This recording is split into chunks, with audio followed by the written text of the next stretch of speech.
السلام علیکم ورحمۃ اللہ وبرکاتہ۔ الحمد للہ وحدہ والصلاة والسلام علی من لا نبی بعدہ وعلی آلہ واصحابہ اجمعین ومن تبعہم بإحسان الی یوم الدین، اما بعد۔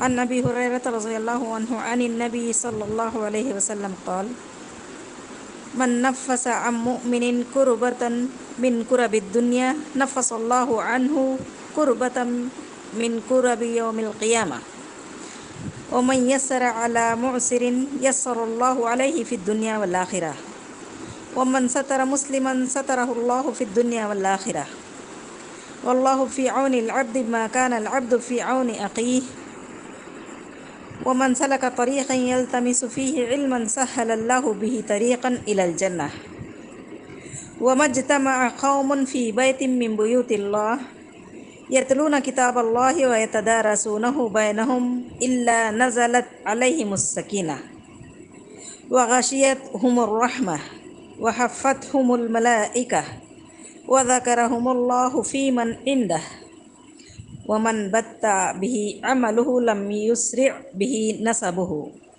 رواہ مسلم بہذا اللفظ۔ رب اشرح لی صدری ویسر لی امری واحلل عقدۃ من لسانی یفقہوا قولی۔ سبحانک لا علم لنا الا ما علمتنا انک انت العلیم الحکیم۔ عزیز طالبات، ڈپلومہ کورس کے اس حدیث کلاس میں آپ سب کا استقبال ہے۔ ابھی میں نے جو آپ کے سامنے حدیث پڑھی اس کا ترجمہ ہے۔ ابو ہریرہ رضی اللہ عنہ سے روایت ہے کہ نبی کریم صلی اللہ علیہ وسلم نے ارشاد فرمایا: جس نے کسی مومن کی دنیا کی پریشانیوں میں سے کوئی پریشانی دور کر دی، اللہ تعالیٰ بروز قیامت اس کی پریشانیوں میں سے ایک پریشانی دور کر دے گا، اور جس نے کسی تنگ دست پر آسانی کی، اللہ اس پر دنیا و آخرت میں آسانی کرے گا، اور جس نے کسی مسلمان کی عیب پوشی کی، اللہ تعالیٰ دنیا و آخرت میں اس کی عیب پوشی فرمائے گا۔ اللہ تعالیٰ بندے کی مدد میں ہوتا ہے جب تک بندہ اپنے بھائی کی مدد میں ہوتا ہے، اور جو علم کی تلاش میں کسی راستے پر چلا، اللہ تعالیٰ اس کے لیے جنت کی راہ آسان کر دیتا ہے۔ اور جب کوئی قوم اللہ کے کسی گھر میں اکٹھا ہوتی ہے، اللہ کی کتاب کی تلاوت کرتی ہے اور اسے آپس میں پڑھتی پڑھاتی ہے، تو ان پر سکینت کا نزول ہوتا ہے، ان کو رحمت ڈھانپ لیتی ہے اور فرشتے انہیں گھیر لیتے ہیں، اور اللہ تعالیٰ اپنے پاس موجود فرشتوں میں ان کا ذکر کرتے ہیں۔ جس کا عمل اسے پیچھے کر دے، اس کا نسب اسے آگے نہیں لے جا سکتا۔ اسے ان الفاظ کے ساتھ امام مسلم نے روایت کیا ہے۔ معزز سامعین و سامعات اور عزیز طالبات، یہ حدیث بہت سارے علوم و قواعد اور اصول و آداب پر مشتمل ہے۔ اس میں اسلامی اخوت کے تقاضوں کی ادائیگی، علم حاصل کرنے اور قرآن مجید کے فہم و تلاوت، اس پر عمل اور اس کی نشر و اشاعت پر ابھارا گیا ہے۔ اس میں سب سے پہلی بات یہ بتائی گئی ہے کہ جب کوئی مومن اپنے بھائی کی کسی پریشانی کو دور کرتا ہے، یعنی کسی تکلیف کو ہٹاتا ہے، چاہے وہ اپنے قول سے ہو یا چاہے اپنے اثر سے ہو یا اپنے عمل سے۔ مثلا اگر کوئی آپ کا بھائی غمزدہ ہے، پریشانی میں، تو آپ اس کو دلاسا دیتے ہیں، اور یا تو اپنے بھائی پر، مسلمان بھائی پر کوئی ظلم کرتا ہے تو آپ اپنے اثر کی وجہ سے اس پر ظلم کرنے والے ظالم کو آپ روک لگاتے ہیں، یا چاہے آپ کا بھائی بوجھ لے کے جا رہا ہو، آپ اس کے بوجھ کے لے جانے میں مدد کرتے ہیں، اس کی منزل تک اس کا سامان پہنچانے میں مدد کرتے ہیں۔ تو ایسا اگر آپ اپنے بھائی کے پریشانی کو دور کریں گے تو اللہ تعالیٰ بھی قیامت کے دن ایک پریشانی کو آپ کی دور کر دیں گے۔ جسے کہا گیا کہ تم زمین والوں پر رحم کرو، آسمان والا تم پر رحم کرے گا۔ اور دوسری بات یہ بتائی گئی ہے کہ من یسر علی معسر یسر اللہ علیہ فی الدنیا والآخرہ، یعنی جس نے کسی تنگ دست پر آسانی کی، اللہ اس پر دنیا و آخرت میں آسانی کرے گا۔ مثال کے طور پر آپ نے کسی کو قرض دیا ہے تو اس کو قرض ادا کرنے میں مہلت دے دی، یا صدقہ کے طور پر اس قرض کو معاف کر دیا، تو اس عمل کے بدلے میں اللہ تعالیٰ تم کو قیامت کے دن حشر کے میدان میں عرش کے سائے کے نیچے جگہ دیں گے۔ جو عرش کے نیچے جن 7 لوگوں کو اللہ تعالیٰ جگہ دیں گے، اس میں سے حدیث ہے، نبی کریم صلی اللہ علیہ وسلم فرماتے ہیں کہ اگر تم کسی کو قرض دو اور اس کو مہلت دو، قرض کو کیا ہے، قرض دار کو فراخی آنے تک مہلت دو، دوسری صورت یہ ہے کہ قرض معاف کر دے، تو اللہ تعالیٰ تم کو اس عمل کے بدلے میں حشر کے میدان میں عرش کے سائے کے نیچے جگہ دیں گے۔ اس کو امام مسلم حدیث نمبر 3006 میں ذکر کیا ہے، اور امام ترمذی نے 6107 میں ذکر کیا ہے۔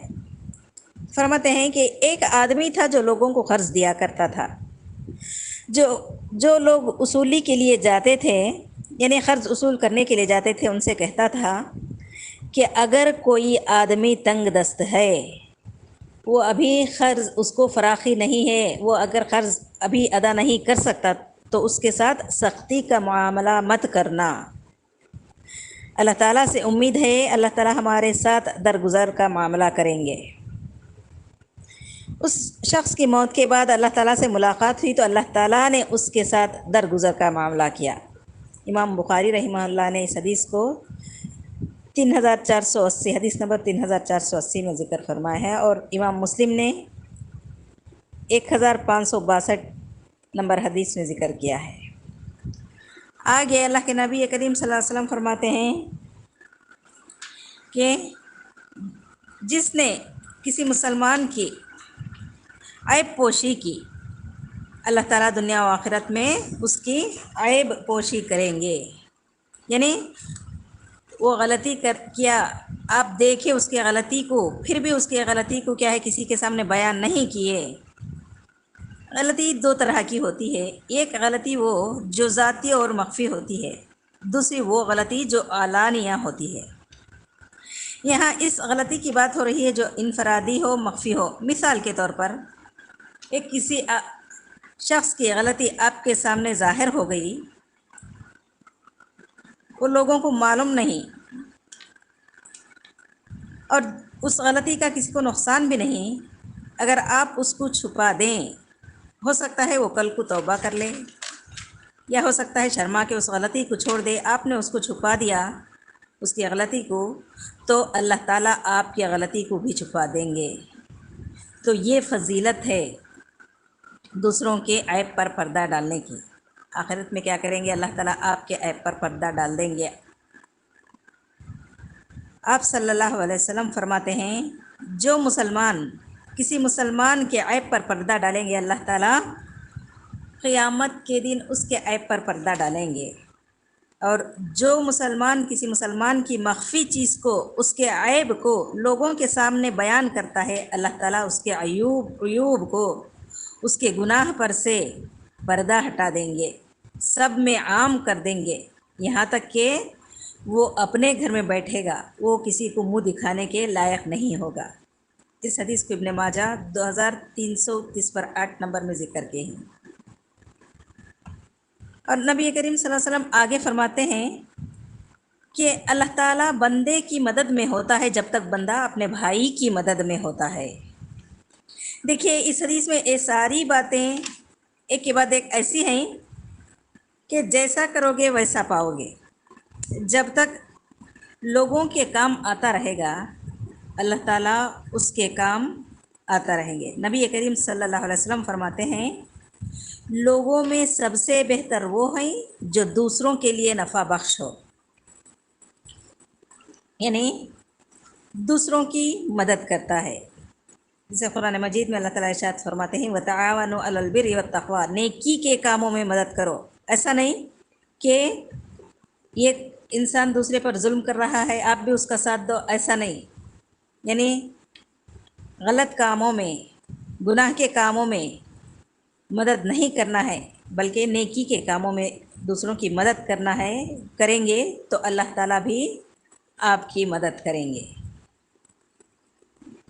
امام طبرانی روایت کرتے ہیں پیارے نبی کریم صلی اللہ علیہ وسلم فرماتے ہیں میں اپنے مسلمان بھائی کی ضرورت میں، اس کی حاجت میں اس کے ساتھ چلوں، مسجد میں 1 مہینہ اعتکاف کرنے سے زیادہ مجھے پسند ہے۔ اور آگے نبی کریم صلی اللہ علیہ وسلم فرماتے ہیں جو علم کی تلاش میں کسی راستے پر چلا اللہ تعالیٰ اس کے لیے جنت کی راہ آسان کر دیتے ہیں۔ ابن رجب رحمہ اللہ فرماتے ہیں ایک انسان کا علم کو پانے کے لیے راستہ چلنا، ایک آدمی گھر سے نکلا، کسی مجلس میں گیا اور علم حاصل کیا تو واقعی یہ چلنا ہوا، راستے پر چلنا۔ اس عمل کی بدولت اللہ تعالیٰ اس کے لیے جنت کا راستہ آسان کر دیتے ہیں۔ اور اگر کوئی گھر بیٹھے بھی علم حاصل کرتا ہے، یعنی جیسا کہ آج کل آن لائن میں بہت سے لوگ علم حاصل کرتے ہیں، تو اس پر بھی اللہ تعالیٰ کیا ہے جنت کے راہ اس کے لیے آسان کر دیتے ہیں۔ اور آگے نبی کریم صلی اللہ علیہ وسلم فرماتے ہیں کہ جب کوئی قوم اللہ کے کسی گھر میں جمع ہوتی ہے، اللہ کی کتاب یعنی قرآن مجید کی تلاوت کرتی ہے اور اسے آپس میں پڑھتی ہے، پڑھاتی ہے، تو ان پر سکینت کا نزول ہوتا ہے۔ ان پر 4 انعامات ہوتے ہیں، جس میں سب سے پہلے سکینت نازل ہوتی ہے۔ یہ اللہ تعالیٰ کی کتاب پڑھنے پڑھانے کی بہت فضیلت ہے۔ اس کی کئی احادیث ہیں، جیسا کہ نبی کریم صلی اللہ علیہ وسلم فرماتے ہیں خیرکم من تعلم القرآن وعلمہ، تم میں سے بہترین وہ ہے جو قرآن کو سیکھے اور دوسروں کو سکھائے۔ تو ایسے لوگوں پر کیا ہے اللہ تعالیٰ 4 انعام نازل کرتے ہیں، جس میں سب سے پہلا انعام یہ ہے کہ ان پر سکینت کا نزول ہوتا ہے۔ یہ سکینت کیا ہے؟ شیخ ابن عثیمین رحمہ اللہ فرماتے ہیں قرآن کے پڑھنے اور دیدی مجالس جہاں قرآن کا درس ہوتا ہے وہاں بیٹھنے سے کیا ہوتا ہے؟ اس سے دل میں اطمینان پیدا ہوتا ہے، اس بندے کو چین و سکون اس کے دل میں محسوس ہوتا ہے، اور انشراح صدر اللہ تعالیٰ اس کے سینے کو کیا ہے کھول دیتے ہیں۔ الحمدللہ۔ برا بن عازب رضی اللہ عنہ کہتے ہیں ایک آدمی سورہ کہف پڑھ رہا تھا، اس کے پاس گھوڑا بندھا ہوا تھا، اس شخص کے اوپر بادل اس کو ڈھانپ لیے، وہ بادل قریب قریب آنے لگا اور گھوڑا بدکنے لگا۔ جب صبح ہوئی تو وہ صاحب اللہ کے نبی کریم صلی اللہ علیہ وسلم کے پاس آئے اور یہ بات بیان کی۔ آپ صلی اللہ علیہ وسلم نے فرمایا یہ اللہ تعالیٰ کی طرف سے نازل کردہ سکینت تھی۔ یہ بخاری اور مسلم کی حدیث ہے۔ سلمان فارسی رضی اللہ عنہ سے روایت ہے بعض صحابہ کے ساتھ بیٹھے ہوئے تھے اور اللہ کا ذکر کر رہے تھے۔ اللہ کے نبی کریم صلی اللہ علیہ وسلم کا گزر وہاں سے ہوا، انہوں نے اپنی بات چیت روک لی۔ اللہ کے نبی کریم صلی اللہ علیہ وسلم کی تعظیم کے طور پر آپ صلی اللہ علیہ وسلم نے پوچھا کیا بات کر رہے تھے؟ میں اس لیے آپ سے پوچھ رہا ہوں کہ میں نے دیکھا کہ تم پر رحمت نازل ہو رہی تھی، تو میری بھی یہ چاہت ہوئی کہ میں بھی اس میں یعنی آپ کی مجلس میں تمہارے ساتھ شریک ہو جاؤں تاکہ میں بھی اس رحمت سے مستفیض ہو سکوں۔ اس حدیث کو امام ابن حاکم نے روایت کیا ہے۔ اور تیسرا انعام یہ ہے کہ اللہ کے نبی کریم صلی اللہ علیہ وسلم نے فرمایا اللہ کے فرشتے ہیں زمین میں گھومتے پھرتے ہیں، ذکر کرنے والوں کی تلاش میں رہتے ہیں، کہیں انہیں ملتے ہیں جو اللہ کا ذکر کر رہے ہیں، وہ فرشتے ایک دوسرے کو پکار کے کہتے ہیں آؤ جس چیز کی ضرورت تھی وہ ہم کو مل گئی۔ وہ اپنے پروں سے ان کو گھیر لیتے ہیں اور ایک کے اوپر ایک ایسے ہوتے ہیں کہ آسمان دنیا تک چلے جاتے ہیں۔ سبحان اللہ۔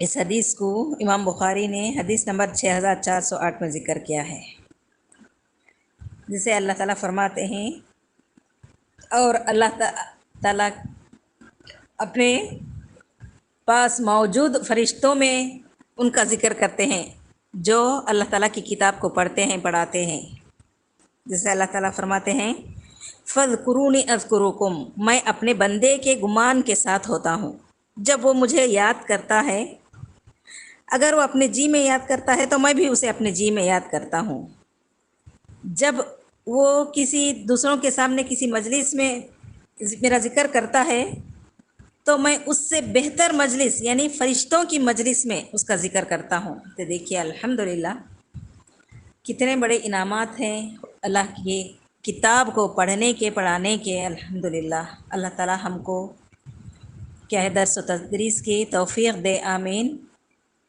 تو عزیز طالبات، یہ حدیث جوامع الکلم ہے۔ الحمدللہ دیکھیں اس حدیث میں نبی کریم صلی اللہ علیہ وسلم نے اتنی باتیں اس میں جمع کر دی ہیں کہ سب سے پہلے تو کیا ہے، ایک مومن دوسروں کی پریشانی دور کرے تو اللہ تعالیٰ قیامت کے روز اس کی پریشانی دور کریں گے، اور جس نے کسی تنگ دست یعنی جو مسلمان تنگ دست ہے اس پر آسانی کی تو اللہ تعالیٰ دنیا میں بھی اور آخرت میں بھی اس بندے کو آسانی کریں گے، اور جس نے کسی مسلمان کی عیب پوشی کی تو اللہ تعالیٰ دنیا میں بھی اور آخرت میں بھی اس کی عیب پوشی فرمائیں گے۔ اور جب کوئی بندہ اپنے بھائی کی مدد میں ہوتا ہے تو اللہ تعالیٰ اس کی مدد میں ہوتے ہیں، اور جو علم کی تلاش میں کسی راستے پر چلا تو اللہ تعالیٰ اس کے لیے جنت کی راہ آسان کر دیتے ہیں۔ اور جب کوئی قوم اللہ کی کتاب کی تلاوت کرتی ہے اور اسے آپس میں پڑھتی پڑھاتی ہے تو ان کے لیے 4 انعامات ہیں۔ سب سے پہلے تو ان پر سکینت کا نزول ہوتا ہے، دوسرا ان کو رحمت ڈھانپ لیتی ہے، تیسرا فرشتے انہیں گھیر لیتے ہیں، اور اللہ تعالیٰ چوتھا کیا ہے، اللہ تعالیٰ اپنے پاس موجود فرشتوں میں ان کا ذکر کرتا ہے۔ الحمدللہ دیکھیے، اور جس شخص کا عمل اسے پیچھے کر دے یعنی اس کا نسب یعنی وہ کتنے بھی بڑے خاندان سے ہو، کتنے بھی بڑے عہدے پر فائز ہو، اگر اس کے پاس عمل نہیں تو وہ اللہ تعالیٰ کے نزدیک کیا ہے، اس کی کوئی حیثیت نہیں۔ اللہ کے نزدیک بندوں کا مقام ان کے عمل، کردار اور تقوی کے ذریعے متعین ہوتا ہے، جیسے اللہ تعالیٰ کا ارشاد ہے وَلِكُلِّ دَرَجَاتٌ مِّمَّا عَمِلُوا وَلِيُوَفِّيَهُمْ أَعْمَالَهُمْ، سورہ احقاف۔ اور ہر ایک کو اپنے اپنے اعمال کے مطابق درجے ملیں گے۔ اپنے حسب، نسب، رنگ، نسل پر غرور یہ ایک فریب ہے جس کا آخرت میں کوئی فائدہ نہیں۔ دل کی صفائی اور عمل کی اصلاح ہی آخرت میں کام آنے والی چیز ہے، جیسے اللہ تعالیٰ کا ارشاد ہے سورہ حجرات آیت نمبر 13 میں ان اکرمکم عند اللہ اتقاکم، اللہ کے نزدیک تم سب میں سے زیادہ عزت والا وہ ہے جو تم میں سب سے زیادہ اللہ تعالیٰ سے ڈرنے والا ہے۔ تو عمل کیا ہے، بڑی عمل نہیں تو ایسا ہے جیسے بغیر روح کے ہمارا جسم ہے۔ تو یہ تھا الحمدللہ اس حدیث کا خلاصہ۔ اللہ تعالیٰ سے دعا ہے کہ اللہ تعالیٰ ہم تمام کو، کہنے والوں کو بھی سننے والوں کو بھی، ان تمام باتوں پر جو اس حدیث میں بیان کی گئی ان پر ہمیں عمل کرنے کی توفیق عطا فرمائے، آمین ثم آمین۔ وآخر دعوانا ان الحمد للہ رب العالمین، والسلام علیکم ورحمۃ اللہ وبرکاتہ۔